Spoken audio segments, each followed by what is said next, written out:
बिहार में महागठबंधन की आज साझा प्रेस कॉन्फ्रेंस और उस प्रेस कॉन्फ्रेंस के बाद ये मैसेज देने की कोशिश करना कि बिहार में महागठबंधन में ऑल इज वेल है। लेकिन क्या वाकई में ऑल इज वेल हो गया है? राहुल गांधी की तस्वीर ना लगाकर क्या तेजस्वी यादव ने एक बड़ा ब्लंडर फिर से कर दिया, एक बार फिर अपने अहंकार का परिचय दिया? और क्या राहुल गांधी ने दरिया दिली दिखाई है? और इन सब के बीच सबसे बड़ा सवाल तो ये कि क्या साझा प्रेस कॉन्फ्रेंस के बाद भी राजद और कांग्रेस इन दोनों के बीच जो एक रस्साकस्सी चल रही थी वो कायम रहेगी क्या? और भी तस्वीरें देखने को मिलेंगी क्या? इनसाइड इंफॉर्मेशंस क्या कह रही हैं? सारी बातें जरा विस्तार से। नमस्कार, मैं स्वप्निल और आप मुद्दा देख रहे हैं। दोस्तों, आगे बढ़ें उससे पहले एक छोटी सी अपील है। बीते कुछ दिनों से मुद्दा को एक विशेष गंभीर आर्थिक संकट से दो चार होना पड़ रहा है। एक तरफ हमारे मेन बैंक अकाउंट फ्रीज चल रहे हैं, दूसरी तरफ हमारे 28 साल पुराने चैनल को भी हमसे छीना जा चुका है। ऐसे में डे टू डे ऑपरेशंस में मुद्दा को काफी मुश्किलों का सामना करना पड़ रहा है। लिहाजा आपसे गुजारिश है, यदि आप चाहें, यदि आप सक्षम हो तो मुद्दा की छोटी छोटी मदद जरूर कीजिएगा। इसके लिए आप स्क्रीन पर दिख रहे क्यूआर कोड या फिर के नीचे दिख रहे यूपीआई नंबर का इस्तेमाल कर सकते हैं। अब आगे बढ़ते हैं।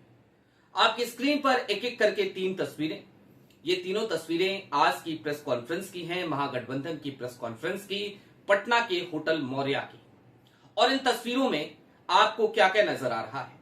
मसलन तेजस्वी सरकार ये लिखा हुआ है इन तस्वीरों में, तेजस्वी की फोटोग्राफ है, लेकिन इन तस्वीरों में दरअसल राहुल गांधी गायब है। इन तस्वीरों में तमाम और नेता गायब है।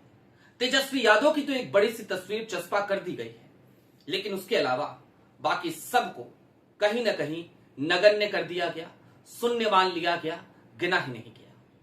इसका आयोजन दरअसल आरजेडी की तरफ से किया गया था और आरजेडी ने एक बार फिर अपने अहंकार का ही परिचय दिया। मौर्या होटल की इस प्रेस कॉन्फ्रेंस में इस मंच पर तमाम नेता मौजूद थे। मसलन अशोक गहलोत मौजूद थे, मसलन कांग्रेस की तरफ से कांग्रेस के बड़े कद्दावर नेताओं में से एक पवन खेरा भी आज मौजूद थे।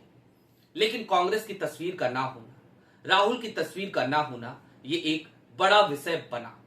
हालांकि कांग्रेस ने इस मुद्दे को नहीं उठाया, लेकिन फिर भी कांग्रेस के तमाम कार्यकर्ताओं को इस बात से बेहद ठेस पहुंची है और इसके बाद से अभी भी वो घमासान थमा नहीं है। दरअसल ये तेजस्वी का कितना बड़ा ब्लंडर है, इसको समझना हो तो जरा इस तरीके से समझिए कि बीते कुछ दिनों से तेजस्वी का ये अहंकार ही था, तेजस्वी का ये घमंड ही था, जिसकी वजह से कांग्रेस इस बात पर विचार करने लगी थी कि वो अपने चुनाव प्रचार को किस तरीके से लेकर के बिहार में आगे बढ़े।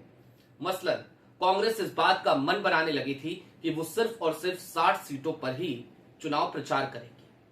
और आज की तारीख में एक बार फिर उसी बात पर मुहर लगा दी तेजस्वी यादव ने, लोगों को सोचने पर मजबूर कर दिया कि कांग्रेस को क्या करना चाहिए। कई लोग कहने वाले ये कहते हैं कि कांग्रेस दरअसल बिहार में उतना स्टेक नहीं रखती जितना स्टेक आरजेडी रखती है। बिहार में आरजेडी बड़ा भाई है, अगर कांग्रेस चाहे तो भी वो वहां पर कुछ कर नहीं पाएगी। लेकिन इन सारे सवालों का दरअसल आज की तारीख में एक जवाब हमारे पास जरूर है। राहुल गांधी बीते कुछ दिनों, कुछ सालों पहले वाले राहुल गांधी नहीं रहे और ये कांग्रेस भी अब वो वाली कांग्रेस नहीं रही। राहुल ने जिस कृष्णा अल्लावरू को भेजा था, जरा उनके बारे में भी आज आपको संक्षेप में कुछ चीजें बता देते हैं। आपने एक प्लेटफॉर्म का नाम सुना होगा, शादी.com। शादी.com के को फाउंडर भी रहे हैं कृष्णा अल्लावरू, शायद इसकी जानकारी आपको ना रही है। अब जरा सोचिए, इतने बड़े कॉर्पोरेट घराने के को फाउंडर रहे कृष्णा अल्लावरू, उनके ऊपर किस किस तरीके के लाछन लगाने की कोशिश लगातार आरजेडी समर्थित कांग्रेस नेताओं ने करी। मैं आरजेडी समर्थित कांग्रेस नेता कह रहा हूं तो आप समझ लीजिएगा इशारा किन की तरफ है। जाहिर सी बात है, कांग्रेस के भीतर बैठे उन लोगों की तरफ जो कांग्रेस को अभी भी आरजेडी के दफ्तर से चलाना चाहते थे, लेकिन अल्लावरू के पहुंचने के बाद और राजेश राम के हाथों में कमान आने के बाद उनकी ये मनसा पूरी नहीं हो सकी। जाहिर सी बात है, उन तमाम लोगों को एक बड़ा झटका लगा और आज की तारीख में कांग्रेस ने जो प्रेस कॉन्फ्रेंस करी या कल की तारीख में अशोक गहलोत जब वहां पहुंचे डैमेज कंट्रोल करने के लिए, जो बातचीत हुई, ये सब कुछ क्या था, जरा उसको भी समझ लीजिए। अब वक्त वो नहीं रह गया है बिहार चुनाव में जहां पर कांग्रेस कोई नए कदम उठा सके। कांग्रेस को जितने नॉमिनेशन भरने थे वो भर चुकी है, इससे ज्यादा वो एक और नॉमिनेशन अब नहीं भर सकती। नामांकन की तारीखें निकल चुकी हैं। ऐसे में जो सामने है उससे तो दो चार होना पड़ेगा। लिहाजा ये कांग्रेस की भी मजबूरी है कि अब उसे अपने अलायंस पार्टनर को साथ लेकर चलना पड़ेगा, या फिर कि चलते हुए दिखाना तो पड़ेगा। अब कांग्रेस अपने अलायंस पार्टनर यानी कि आरजेडी को साथ लेकर चल रही है या फिर कि साथ चलने का दिखावा कर रही है, ये परतें आपको बहुत जल्द धीरे धीरे खुलती हुई नजर आएंगी। जरा सोचिए, राहुल गांधी जो लगातार वोट अधिकार यात्रा को लेकर इतने सक्रिय रहे, वो बीते कुछ दिनों से बिहार से दूरी क्यों बनाकर बैठे हुए हैं? उनकी भावनाएं कहां कहां आरजेडी ने आहत करी हैं? ये वो सवाल हैं जिन सवालों के गर्भ में आज की तारीख की ये वो 3 तस्वीरें जो आपको दिखाई, वो भी एक गहरा जख्म डालती हुई नजर आती हैं। वो जमाना कोई और जमाना था जब लालू यादव और गांधी परिवार का एक अलग तरीके का रिश्ता हुआ करता था। आज की तारीख में तेजस्वी यादव और उनकी चौकड़ी ने गांधी परिवार के उस रिश्ते को ऐसा लगता है जैसे भुला दिया। आज की तारीख में यदि लालू यादव के हाथ में आरजेडी होती, लालू जी का ही नेतृत्व होता, तो शायद ये तमाम तस्वीरें आपको देखने को नहीं मिलती। लेकिन ये तमाम तस्वीरें देखने को अगर मिल रही हैं तो उसके पीछे एक तरफ तो आरजेडी का नेतृत्व तेजस्वी यादव के हाथों में होना है और दूसरी तरफ तेजस्वी यादव का एक कोठरी में बंद हो जाना, एक कोठरी से घिरा होना है। तेजस्वी यादव उस कोठरी को छोड़कर अलग नहीं हो पा रहे हैं और यही वजह है कि वो कोठरी रात दिन तेजस्वी के भीतर इस बात का भाव बढ़ रही है कि तेजस्वी जी आप तो मुख्यमंत्री बन ही जाइएगा। लेकिन तेजस्वी को यह बात याद रखनी चाहिए कि मुख्यमंत्री के नाम का अनाउंसमेंट हो जाना, मुख्यमंत्री फेस डिक्लेयर हो जाना और मुख्यमंत्री बन जाना, इन दोनों में बड़ा अंतर है। मुख्यमंत्री आप तभी बनेंगे जब आपको मैंडेट मिलेगा और मैंडेट आपको तभी मिलेगा जब जनता के बीच एक क्लियर कट मैसेज जाए। आज की तारीख में सिर्फ अकेली अपनी तस्वीर लगाकर आपने जो मैसेज देने की कोशिश करी, या फिर बीते कुछ दिनों से आप खुद अपने मुंह से बार बार तेजस्वी सरकार, तेजस्वी आएगा, तेजस्वी करेगा, तेजस्वी आसमान से चांद तारे तोड़ लाएगा, जिस तरीके की बातें कर रहे हैं, ये सारी बातें उसी कहावत को चरितार्थ करती हैं तेजस्वी जी, अपना मुंह मियां मिट्ठू बनना। आज की तारीख और आज की तारीख की ये प्रेस कॉन्फ्रेंस आपके उस करियर को बचाने की एक नाकाम कोशिश से लगती है। शायद आज की तारीख में ये जो पीसी हुई, इस पीसी में अगर इस बात का भी ऐलान हो जाता कि आरजेडी के जिन प्रत्याशियों ने नामांकन कांग्रेस की सीटों पर भरा है वो अपने नामांकन वापस ले लेंगे, तो बड़ा सुकून मिलता कांग्रेस के तमाम कार्यकर्ताओं को, तमाम नेताओं को। लेकिन ऐसा कोई ऐलान तो हुआ नहीं। और सबसे बड़ी बात तो ये कि वीआईपी के प्रत्याशी ने अपना नाम जरूर वापस ले लिया, सीपीआई-एम के प्रत्याशी ने अपना नाम कांग्रेस की सीट से जरूर वापस ले लिया, लेकिन आपके जो प्रत्याशी हैं वो अभी भी नाम वापस लेने को तैयार नहीं है। यानी कि आपकी पार्टी में अभी भी अनुशासन की बेहद कमी है और अनुशासन की ये कमी तब और ज्यादा बढ़ती हुई नजर आती है जब आप खुद अनुशासित नहीं होते। तेजस्वी जी आपको याद रखना चाहिए, इस देश का नेता प्रतिपक्ष सुबह 8 बजे से आपका इंतजार किया करता था और आप उसे इंतजार कराया करते थे। वोट अधिकार यात्रा के दौरान ये सब कुछ उसी बिहार में हो रहा था और जब ये सब कुछ हो रहा था तब भी तमाम तरीके की बातें आती थी, लेकिन उन बातों को दबा दिया जाता था, वो बातें जग जाहिर नहीं हुई। लेकिन तेजस्वी जी, आज की तारीख में बारात आपके दरवाजे पर आकर खड़ी हो गई है। सबके स्वागत करने की जिम्मेदारी आपकी थी, लेकिन आप खुद दुल्हा बनने के चक्कर में इतने ज्यादा व्यस्त हो गए कि आप ये भूल गए कि आपको बिहार में सबका स्वागत करना चाहिए था।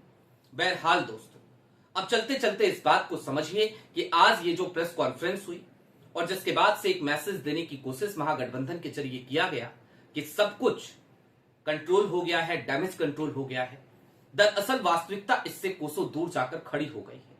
आज की तारीख में डैमेज कंट्रोल करने का ये एक दिखावा मात्र था और इस बात को लिख कर रख लीजिए और ये चीजें नतीजे आने से पहले तक आपको परिलक्षित हो जाएंगी। दरअसल कांग्रेस तो यूं भी और कांग्रेस के तमाम कई बड़े नेता यूं भी अब एकला चलो रेह के रास्ते पर निकलना चाहते हैं। वो चाहते हैं कि उनका जो स्टेक तमाम रीजनल पार्टीज के पास है, अब जरा उस स्टेक को वापस पाने की कवायद में लगा जाए और बिहार सबसे पहली शुरुआत कांग्रेस की है इस मामले में। कांग्रेस के तमाम स्टार प्रचारक आपको उन 61 सीटों पे तो खासे सक्रिय नजर आएंगे जहां पर कांग्रेस चुनाव लड़ रही है, कांग्रेस के प्रत्याशी चुनाव लड़ रहे हैं। लेकिन उससे इतर आपको यह भी नजर आएगा कि बाकी सीटों पर कांग्रेस उतना इंटरेस्ट लेती नजर नहीं आ रही है और इसके पीछे का सबसे बड़ा कारण कहीं ना कहीं यही दो बातें हैं कि एक तरफ कांग्रेस और राहुल गांधी भी अब ये चाहते हैं कि कांग्रेस को अपने पैरों पे मजबूती के साथ खड़ा किया जाए, एकला चलो रे के रास्ते पे चला जाए। तो दूसरी तरफ एक बड़ी गलती है तेजस्वी यादव की, उनके अहंकार की, उनके अंदर अहंकार के पुटके ज्यादा हो जाने की। और इन सब चीजों ने मिलजुल कर इस बात की पटकथा लिखी कि तेजस्वी आज की तारीख में अपनी जिद की वजह से सीएम फेस तो डिक्लेयर हो गए, लेकिन सीएम बन जाए ये बड़ी दूर की कौड़ी लगती है। दरअसल महागठबंधन मिलकर चुनाव लड़ रहा है, ये मैसेज तो दिया जा रहा है, लेकिन इस मिलने में कई तरीके की मिलावटें शामिल हैं। ये मिलावटें अहंकार की भी हैं, ये मिलावटें स्वार्थ की भी हैं, ये मिलावटें ईर्ष्या की भी हैं, ये मिलावटें प्रतिशोध की भी हैं। और इन तमाम मिलावटों के बाद भी यदि कोई ये कहे कि महागठबंधन में ऑल इज वेल है, तो माफ कीजिएगा, मैं इस बात से कतई और कतई तौर पे सहमत नहीं हो सकता। बात इतर है, कुछ लोगों की राजनीतिक समझ कुछ ज्यादा हो सकती है, वो कुछ कह सकते हैं। आपकी क्या राय है वो हमें कमेंट बॉक्स में आप भी बताइएगा। लेकिन हां, जितनी इनसाइड इंफॉर्मेशन मेरे पास रहती है और कोई भी बात आप तक पहुंचाने से पहले जब मैं 15-20 कॉल करता हूं तमाम लोगों को, स्थानीय लोगों को, स्थानीय नेताओं को या फिर कि दिल्ली में बैठे नेताओं को भी, तो उनके आधार पे आपके पास स्टोरी लेकर आता हूं। आपको याद होगा कल की तारीख में भी जब विजय पांडे जी से हमने बातचीत करी तो उनका भी एक स्टेटमेंट था, आपके पास इंटरनल इंफॉर्मेशन बहुत सारी रहती है, ये इंटरनल इंफॉर्मेशन सी होती हैं और ये इंटरनल इंफॉर्मेशन जुटाने के चक्कर में आप तक कुछ कहूं उससे पहले 15-20 कॉल मुझे हर बार करने पड़ते हैं ताकि आप तक जो भी जानकारी पहुंचे वो सही हो, तथ्यों के साथ हो। और इस बार आज की तारीख में जो आपको मैंने अब बात बताई, ये उन तमाम मीडिया इदारों से अलग बात है जिन मीडिया इदारों को आप देखा करते हैं। मसलन हर चैनल यही कह रहा है महागठबंधन को बचा लिया गया, लेकिन मैं उल्टी बात कर रहा हूं, तो जाहिर सी बात है इनसाइड इंफॉर्मेशन है। अभी के लिए दीजिए इजाजत। चलते चलते फिर वही अपील, चैनल पे नए हो तो सब्सक्राइब करते हुए जाइएगा, सक्षम हो तो छोटी छोटी मदद मुद्दा की जरूर कीजिएगा। बहुत शुक्रिया।